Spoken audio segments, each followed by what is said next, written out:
আমাদের জাতীয় পতাকা এবং আমাদের এমবেসিতে যেই দুর্ভাগ্যজনক এবং তিরস্কারযোগ্য যে হামলা হয়েছে, এটা তীব্র নিন্দা জানাচ্ছি কুমিল্লাবাসীর পক্ষ থেকে, বিএনপির পক্ষ থেকে। এবং ভারতে আমাদের পতাকাকে অসম্মান করা হয়েছে, তারই প্রতিবাদে আজকে এই তাৎক্ষণিক বিক্ষোভ সমাবেশের সম্মানিত সভাপতি উপস্থিত আছেন মহানগরের সদস্য সচিব ইউসুফ মোল্লা টিকু সহ বিএনপি, ছাত্রদল, যুবদল, কৃষক দল, শ্রমিক দল, বিভিন্ন অঙ্গ সংগঠনের নেতৃবৃন্দ, আসসালামু আলাইকুম।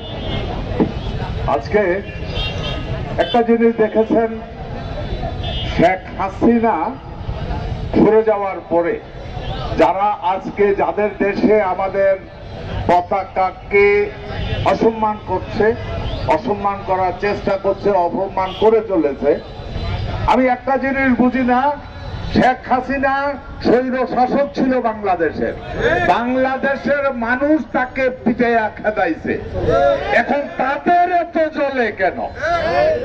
কারণ একটাই, শেখ হাসিনা থাকাকালীন যা ইচ্ছা তা চুক্তি করে ভারত বাংলাদেশকে তাদের একটা অঙ্গরাজ্যের স্বপ্ন দেখতে ছিল। শেখ হাসিনা চলে যাওয়ার পর তারা এই স্বপ্ন ভেঙে গেছে।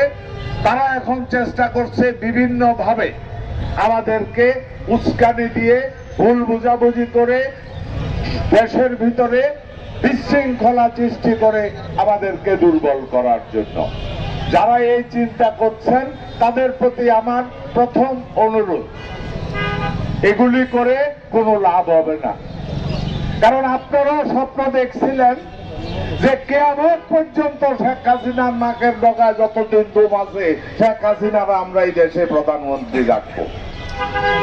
আল্লাহর রহমতে জনগণের প্রতিবাদের মুখে আপনাদেরকে নোটিশ না দিয়ে ফ্লাই করতে হয়েছে যে আমি নামতেছি, দাদা আমারে জায়গা দাও।